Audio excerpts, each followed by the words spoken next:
Welcome to the Secrets of College Planning. I'm your host, Anthony Uva, and today we're going to get some insight into 529 plans for students to go to college.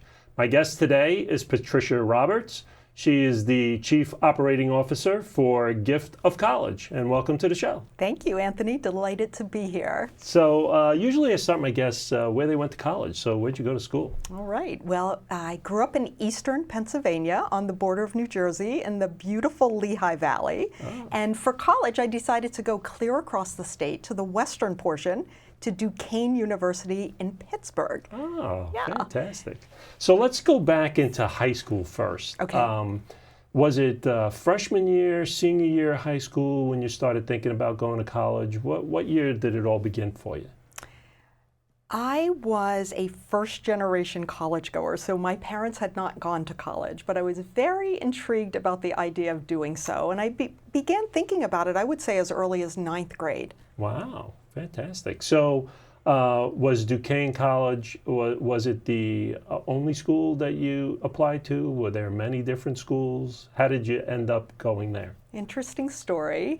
I was my high school newspaper editor-in-chief, and I loved writing. So I was looking for schools that had good journalism programs, and I applied to a number of them. I applied to Penn State, I applied to Temple University, not too far from here. I applied to the Newhouse School of Communication at Syracuse, University of Maryland at College Park, Sure. and then Duquesne University as well. And I had gotten accepted at all. I thought my preference was to go to Syracuse University. However, I was a very low-income student, and I relied on the state financial aid, which was not reciprocal with New York at the time I attended. So I had to pick a school in Pennsylvania. I was leaning towards Penn State, as two of my siblings had attended there. But Duquesne reached out to me. Duquesne University reached out to me and identified me as a high school leader. And they flew me out, all expenses paid, to see the city of Pittsburgh and to tour their campus. And that was it. I grew up in rural Pennsylvania where there was not a lot going on, and suddenly I was in this magnificent city with culture, other universities like Carnegie Mellon and Pitt, the wonderful Pittsburgh Steelers, the Pirates that I loved, the symphony, and I was sold on being in an urban setting, and I accepted Duquesne's offer, which was quite generous for me. So now you're at Duquesne. What's the school like? What's it like when you're there and the classes? It was an interesting experience for me. As I said, I'd grown up in a low-income household, so I didn't have all the social nuances or understanding of what it might be like to be at college, so it was a very new experience for me. Yeah. I had to work multiple jobs to help pay for my education, even though I was getting some financial aid and some student loans. Okay. So it was a very busy experience, but it was a beautiful setting on the bluff overlooking Pittsburgh. And I began as a journalism student and then quickly changed my mind and ended up studying both philosophy and political science. Wow. And with respect to political science, I ended up editing my university's political science journal. So I got my desire for writing in that way. Wow, fantastic. So now you graduate Duquesne. How does one go from graduating to the COO of Gift of College? It's taken a number of years. I decided to move back closer to my mom, who was in eastern Pennsylvania at the time, and to move to an urban setting where I could make a living and still be close to her. I picked New York City because of the proximity to eastern Pennsylvania, and I began with my very first job in the investment management business with my newly minted philosophy and political science degree. Someone took me on. I had very good communication skills. I was a quick learner. I could apply what I learned rather quickly, and I began working in financial services.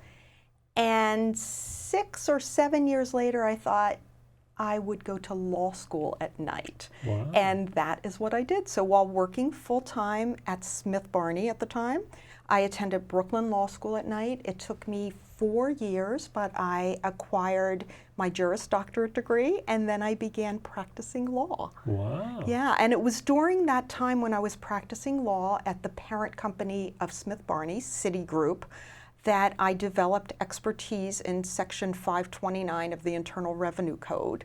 That firm was interested as an investment manager in helping families prepare for the cost of college, and the 529 plans were fairly new at the time, and I developed expertise in that area. Wow. Yeah, so I eventually moved to Merrill Lynch, which is not far from the studio here in New Jersey, over in the Hopewell area, and then to a firm called Alliance Bernstein Investments, and I was on the business side helping families save for college through these Section 529 plans that those financial services firms managed. Okay. And then how did Gift of College come about? I joined Gift of College 3 years ago, first as a consultant and then as the chief operating officer.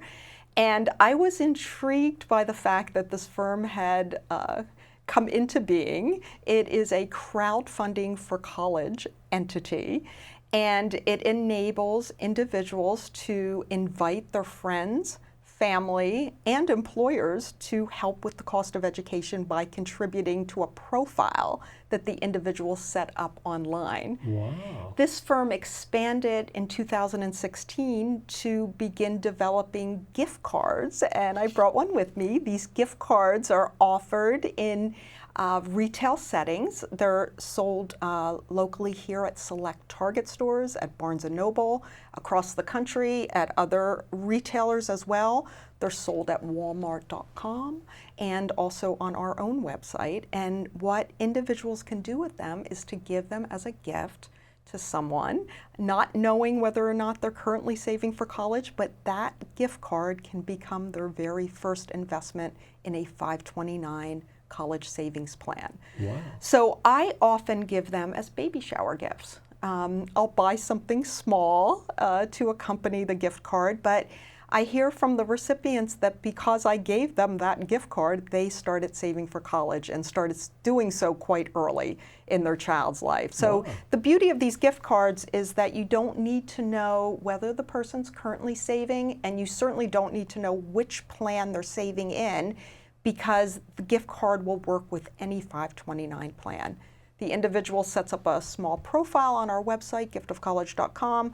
They connect their own 529 account if they have one or once they develop one, and then the contributions flow through our site into those 529 plans. So it's an excellent way to help others get started. The gift cards as well work towards paying down student loan debt. For those who didn't prepare for college, there's the option to give it to individuals who are indebted with that $1.6 trillion of student loan debt, and they too can link their student loan account versus a 529 account, and the cards can be used for that purpose as well. Wow. So someone goes to your website. What's the website? Giftofcollege.com. Giftofcollege.com. So someone goes to giftofcollege.com. They do a profile. What's on the profile? Is it just name, address, telephone number, and that's basically it? Basically, that's the information, basic information. If they chose to, some individuals like to put a photograph of themselves or perhaps the child that they're saving for, but it's that basic information. And then from a drop-down menu, they'll select either their 529 plan or their student loan provider, and they'll enter their account number. That's really the only information we retain, because we need that in order to send the gifts to those accounts. So then that person then takes that profile and they create like a crowdfunding on a Facebook page or something and say, hey, if you want to help me lower my student loan or help me raise money to go to college? That's exactly right. So there is a shareable link that can be created from that profile, and individuals often share it on social media, or they'll send it, for instance, with a party invitation if their child's having a birthday party or a christening or confirmation or other milestone, academic achievement of some sort. They can include that information within the invitation to let people know that really, oftentimes they say no gift is necessary, but if you're thinking of giving something, here's something we could use as an alternative to a more traditional gift. So then what happens with the person that's giving the gift? Do they go onto that link and then it automatically takes them back to Gift of College? Yeah, so that link will send them on to Gift of College, where they can make a contribution with a credit card if they choose to into somebody's account, the individual who had invited them. Alternatively, if they don't want to do it that way and they want to buy one of these gift cards, they can give it to the individual, and the individual him or herself will redeem it into their account with the Gotcha. information and scratching that information on the backside. Interesting. Yeah, So, but yeah. so now how does Gift for College make their money? Oh, okay. A number of ways. We have offered some of the state 529 plans the ability to co-brand on our gift cards. So for instance, in the state of Virginia, the Virginia 529 plan has placed their logo on our gift cards. And even though these cards can be used for any 529 plan and for student loans, it's a really nice way for the local 529 plan to advertise their existence. So they're like mini billboards as they're hanging in the Target stores. Those 529 plans, they pay you to offer their particular 529 plan. On the card, yeah. On the card. Yeah, their logo and impression is on the card. Another way is we have expanded that platform that allows for contributions from friends and family. We've expanded that into the workplace. So we've integrated recently with ADP, which is one of the major payroll providers, and individuals who use ADP or corporations that do can select the ability to have payroll deduction done from employees' accounts through Gift of College to either 529 college savings plans or to student loan accounts. And those employers can match those contributions optionally, not required. But if they chose to, they could match a certain amount for each employee on an annual basis and help in that way. So we do charge a small per participant fee for the employers who choose, either through ADP, with which we've integrated, or direct with us. We work with employers that are not affiliated with ADP as well, and we can set up a direct contribution as well. So now, where do they find some of these cards? These particular cards are available online at giftofcollege.com. You can purchase $25 to $200. They're available as well in Target, select Targets, almost all of the Targets around the country. There's still some where they're reconfiguring the design of the store, and these don't yet appear. So Target is another place. Barnes & Noble is another location where we're at select locations there as well. And then regionally, in Vermont and the Northeast, for instance, we are in Kinney Drugs and we're in Cumberland Farms.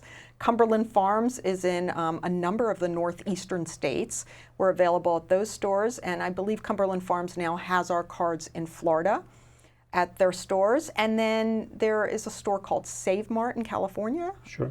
We're available there. We're available at HEB in Texas.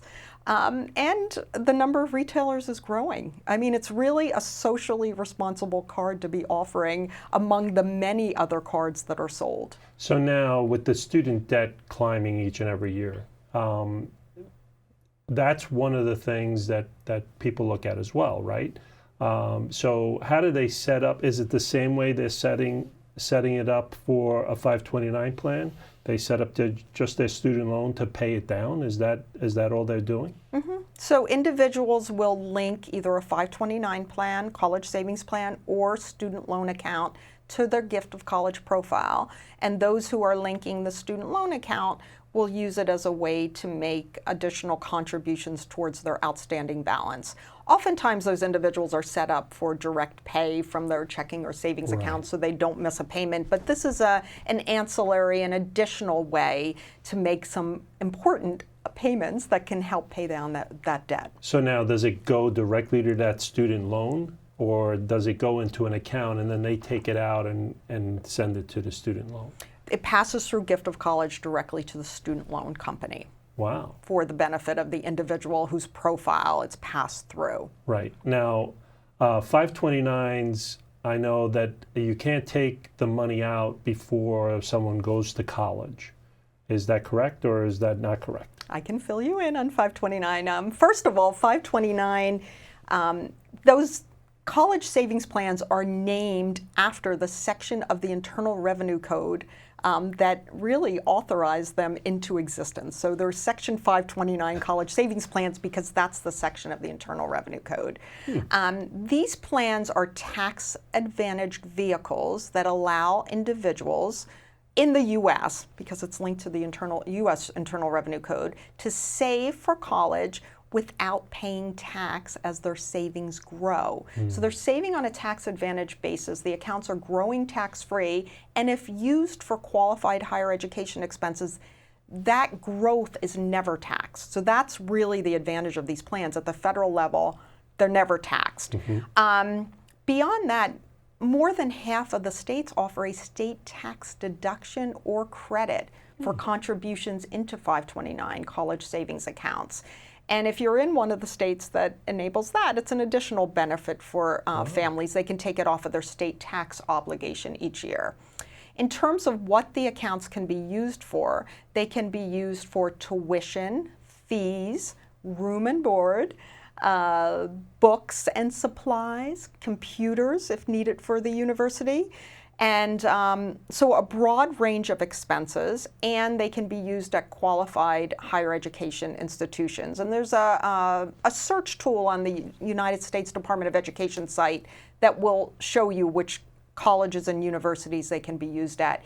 It's a very broad range. It's 2 years, 2-year colleges, 4-year colleges, public, private, some vocational schools, even some international schools. And what many families don't realize for the 529 college savings plans, you need not use those funds in a particular state.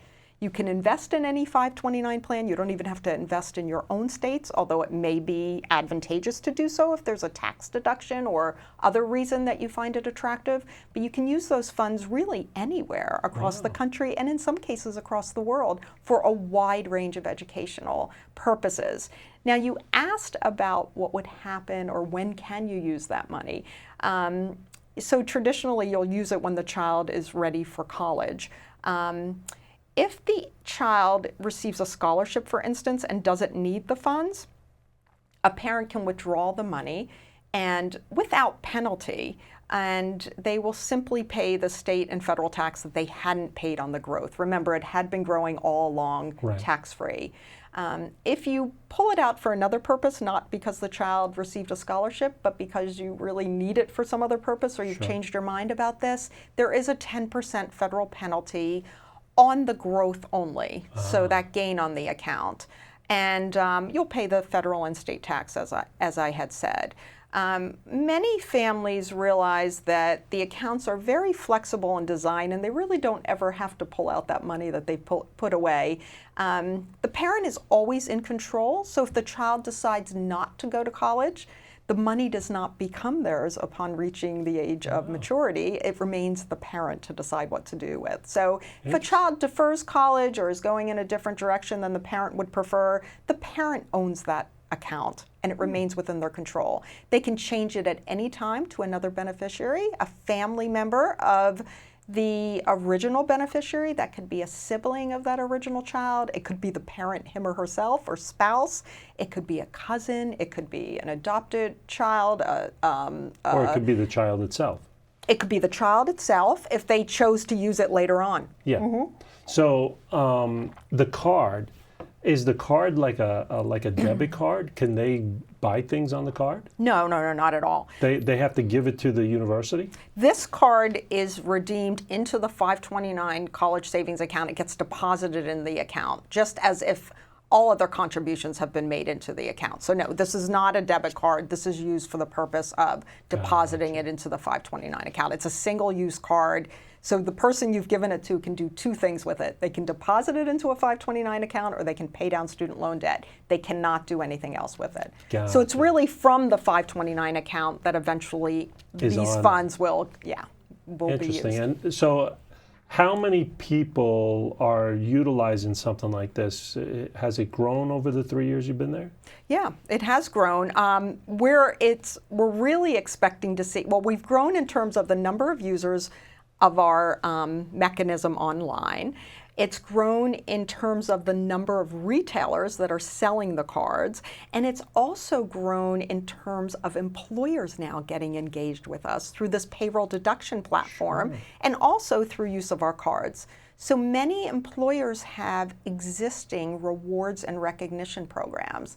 They reward employees for length of service. They reward employees for going above and beyond. Perhaps they reward them when a major project is done. And oftentimes they're giving gift cards that have nothing to do with education. So we've now introduced our gift cards into the mix.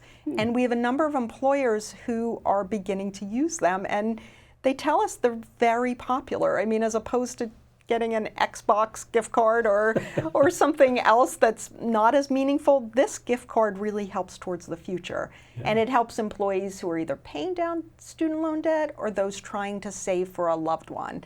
And if an employer gives the gift card, the recipient employee could even re-gift it to someone in their life who they love.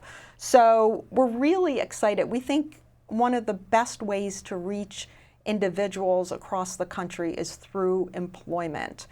We think that and know that employees typically sign up for benefits at work, benefits such as retirement savings plans. Right. And we are fully aware that most Americans know what 401k plans are or 403b plans.